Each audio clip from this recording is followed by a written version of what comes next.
If I be good, will you let her go?" The boy whispered.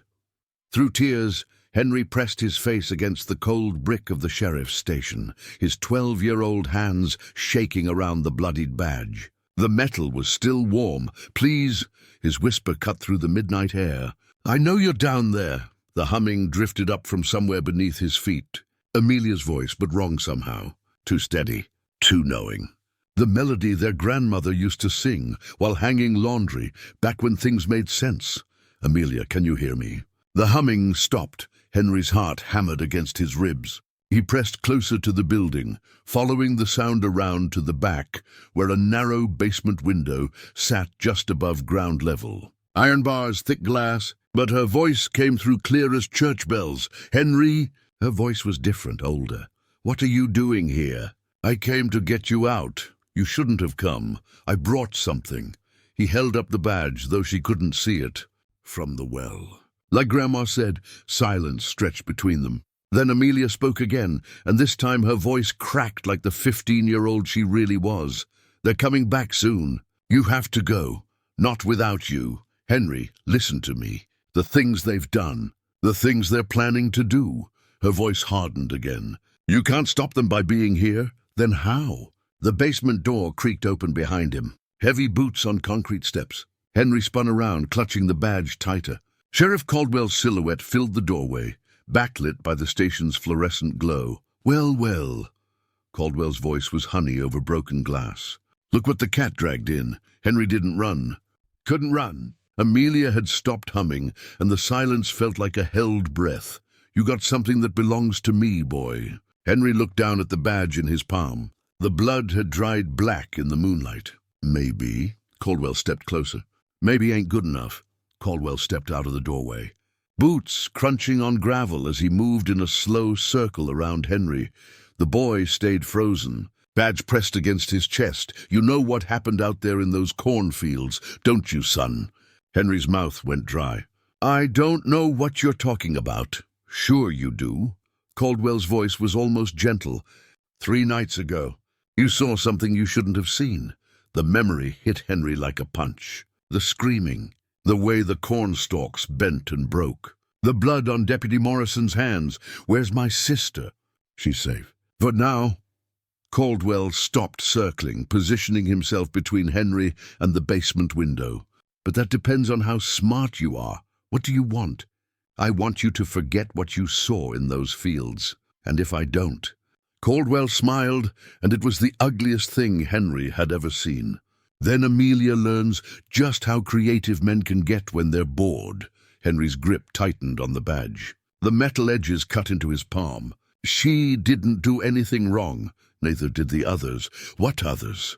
"The Miller girl, the preacher's daughter, that little Hispanic girl from the trailer park."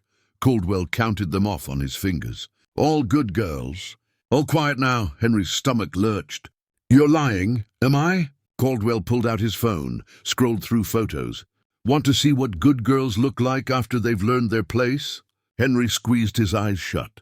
"Stop. This is how it works, boy. You keep your mouth shut about what you saw, and Amelia gets to keep breathing. You start running your mouth to the state police or anyone else, and she disappears. Just like the others. She's 15, old enough to know better. Old enough to pay the price." Caldwell leaned closer.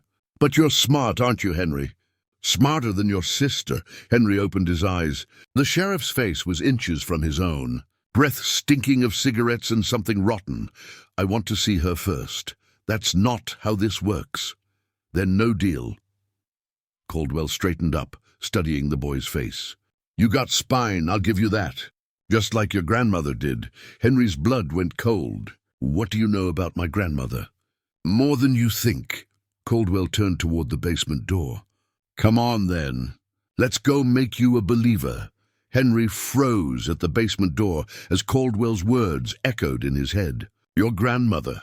The memory came flooding back like water through a broken dam. 3 months ago. Grandmother's deathbed. Her bony fingers gripping his wrist with surprising strength. "Henry, listen to me." Her voice had been barely a whisper. "The well behind the house. You remember what I told you? Never go near it. Never tell anyone what's down there. But grandmother, what is down there?" Her eyes had gone wide, staring at something he couldn't see. The ones who were wronged. The ones who wait. She'd pulled him closer. Promise me, Henry. Promise me you'll never tell. I promise. They're sleeping now. But if the time comes, if evil men hurt innocent girls again, they'll wake up. And when they do, you'll know. Now, standing in the cold night air, Henry understood. The badge in his hand grew warm, almost hot. Caldwell was watching him, head tilted like a curious dog. You're remembering something, aren't you, boy? Henry looked down at the badge. In the moonlight, he could see it wasn't just blood staining the metal. There were scratches. Claw marks, she knew, Henry whispered. Knew what? What you were. What you've always been. Henry's voice grew stronger. She knew you'd come for us eventually. Caldwell's smile faltered. Your grandmother was a crazy old woman. Was she? Henry held up the badge. Then explain this. Where did you get that? From the well. Just like she said I would. Henry stepped closer to the basement window. Amelia's humming had started again, but now it sounded different. Like a calling. Like a warning. That's impossible. We searched that property. The well's been dry for decades. Not dry. Just waiting. Henry pressed the badge against the glass. The humming stopped. Amelia, can you hear me? I hear you, Henry. Are you ready? I've been ready. Caldwell grabbed for the badge, but Henry was faster. He'd made a promise to his grandmother. Now it was time to keep it. Caldwell shoved Henry through the station door. Inside, 2 more men waited in the harsh fluorescent light. Deputy Morrison sat behind the desk, cleaning his fingernails with a knife. Judge Harwick stood by the window, still wearing his courthouse robes, despite the midnight hour. This, the boy. Morrison didn't look up from his knife. This is him. Caldwell locked the door behind them. Got his grandmother's spine. And her mouth, I'd bet. Harwick turned around, his face carved with deep lines. 40 years we've kept this county clean, boy. Clean and quiet. Henry clutched the badge tighter. Clean? Morrison laughed, a sound like grinding metal. Show him the pictures, Judge. Harwick pulled a manila folder from his briefcase. Opened it slowly. These are the girls who didn't understand cooperation. Henry's eyes hit the first photograph, and his knees nearly buckled. A girl about Amelia's age, but wrong. Broken in ways that made his mind shut down. Look at them. Caldwell's voice was steel. All of them. I don't want to. You don't get a choice. Morrison stood up, walked over. This is what happens to girls who talk. Girls who fight. Girls who think they matter. Henry forced himself to look. Picture after picture. Some faces he recognized from school, from church, from the grocery store. Girls who just disappeared one day, their families left wondering. The Miller girl lasted 3 days before she understood. Harwick's voice was clinical. The preacher's daughter was smarter. Only took 6 hours. Stop. Your sister's been down there 2 days now. Morrison leaned closer. Still has some fight left in her. But that'll change. What do you want me to do? Forget what you saw in the cornfields. Caldwell sat on the edge of the desk. Forget you ever had a sister. Forget this conversation ever happened. And if I do, Amelia gets to live, gets to go home, gets to pretend none of this happened. Morrison smiled. Until she turns 18, then she comes back. For good. Henry looked down at the badge in his palm. The metal was burning now, so hot it should have seared his skin, but it didn't hurt. It felt like power.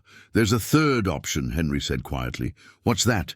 Henry looked up, and his eyes were darker than the men had ever seen on a 12-year-old. You let her go now? All of them. Morrison laughed so hard he doubled over. All of them?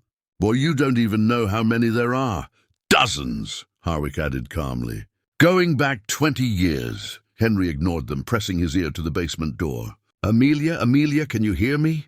The silence stretched like a held breath. Then her voice came through the wood, but it wasn't the voice he remembered. It was deeper, colder, like someone much older wearing his sister's words. I can hear you, Henry. Caldwell frowned. She shouldn't be able to talk through those walls. Amelia, are you hurt? Not anymore. Her voice had an edge now, sharp as broken glass. They tried to break me. Tried to make me like the others. The others. They're all down here, Henry. Every girl they've taken. Every girl they've hurt. Amelia's voice grew stronger. But something's different now. Something's changed. Morrison stepped toward the door. Shut her up! Amelia, listen to me. I'm going to get you out. You don't understand. Her laugh was hollow, echoing. I don't want to get out. Not yet. Harwick's face went pale. What's she talking about? I know what grandmother told you about the well. Amelia's voice seemed to come from everywhere now, not just behind the door. I know what you brought with you. Henry looked down at the badge. It was glowing now, a soft red light that pulsed like a heartbeat.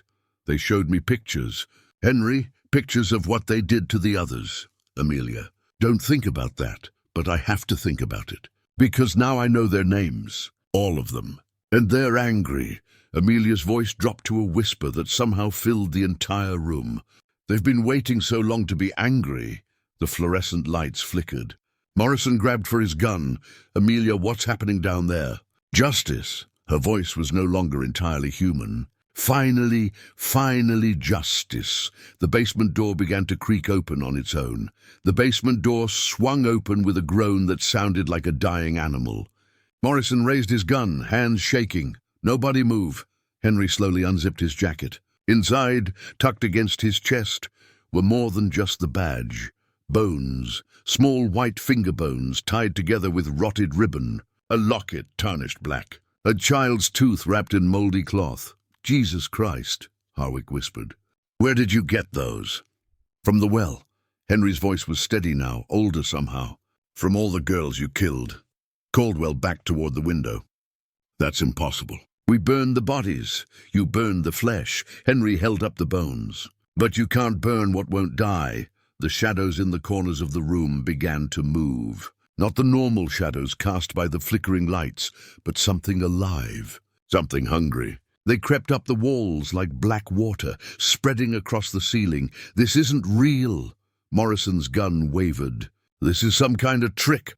Ask Jennifer Miller if it's a trick. Amelia's voice echoed from the basement, but now other voices joined her. Young voices, angry voices. Ask Rebecca Torres. Ask little Emma Swan. The temperature in the room plummeted. Frost began forming on the windows. They remember everything you did to them. Henry stepped closer to the three men.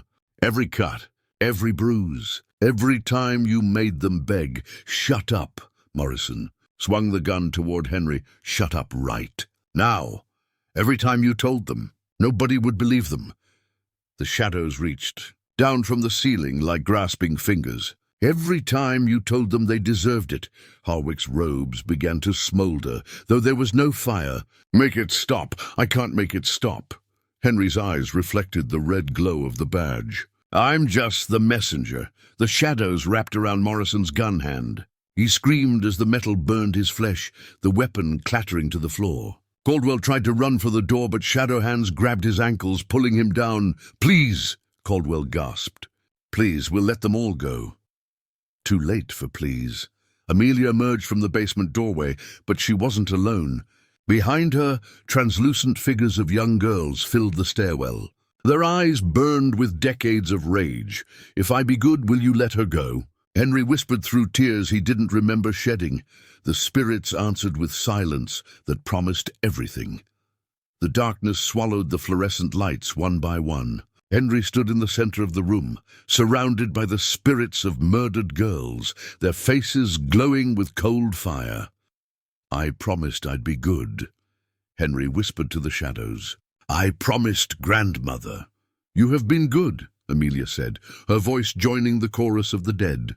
You brought us what we needed. Morrison writhed on the floor, shadow hands dragging him toward the basement door. This isn't justice. This is murder. You don't get to talk about justice. The voice belonged to Jennifer Miller, 14 forever. Not after what you did to us. Harwick pressed himself against the wall, his robes now fully ablaze with cold fire. We'll confess. We'll tell everyone what we did. Confessions don't bring back the dead. Rebecca Torres stepped forward, her throat bearing the marks of rope burns. But they might prevent others. Henry felt tears on his cheeks, hot against the freezing air. I'm sorry I couldn't save you. You did save us. Little Emma Swan, only 13 when they took her, reached out to touch his face with ghostly fingers. You gave us our voices back. Caldwell made one last, desperate lunge for the door, but the spirits converged on him like a living storm. His screams echoed through the building, then cut off suddenly. "It's done," Amelia said, and for a moment she sounded like his sister again. "It's finally done." The shadows began to recede, pulling the three men down into the basement like water draining from a bathtub. The spirits lingered a moment longer, each one looking at Henry with something like gratitude. "Will you be okay now?" Henry asked them. "We'll be at peace," Jennifer said. "That's all we ever wanted." One by one they faded away until only Amelia remained. She walked over to Henry, and for the first time in days she looked like herself again. "Are you really my sister?" "I'm really your sister." She took his hand. "But I'm different now." "We all are." The building groaned around them, walls cracking as the supernatural forces retreated. "Time to go home," Amelia said softly. Morning light cut through the broken windows of the sheriff's station, casting long shadows across empty desks. Henry and Amelia stood in the doorway, looking at the place where three men had ruled through fear and pain. "Are they really gone?" Henry asked. "They're gone." Amelia squeezed his hand. "All of them." The building was silent now. No humming from the basement. No screams. Just the sound of wind through cracked glass and the distant call of birds welcoming the dawn. "What do we tell people?" "Nothing." Amelia started walking toward the road. "They'll figure it out when the bodies are found." Henry looked back once at the station. The badge in his pocket had gone cold and ordinary again, just a piece of metal stained with old blood. "Do you think Grandmother knew this would happen?" "I think she hoped it would." Amelia's voice was quiet but steady. "I think she's been waiting a long time for someone brave enough to keep the promise." They walked past the courthouse, past the diner where people would soon gather for coffee and gossip about the missing sheriff, past the church where mothers would pray for daughters who wouldn't be coming home. "Are we going to be okay?" Henry asked. Amelia was quiet for a long moment. When she spoke, her voice carried the weight of everything she'd seen and survived. "We're free," she said finally. "That's all we can ask for." The sun climbed higher as they disappeared down the dusty road, two children walking home from a war only they would ever understand.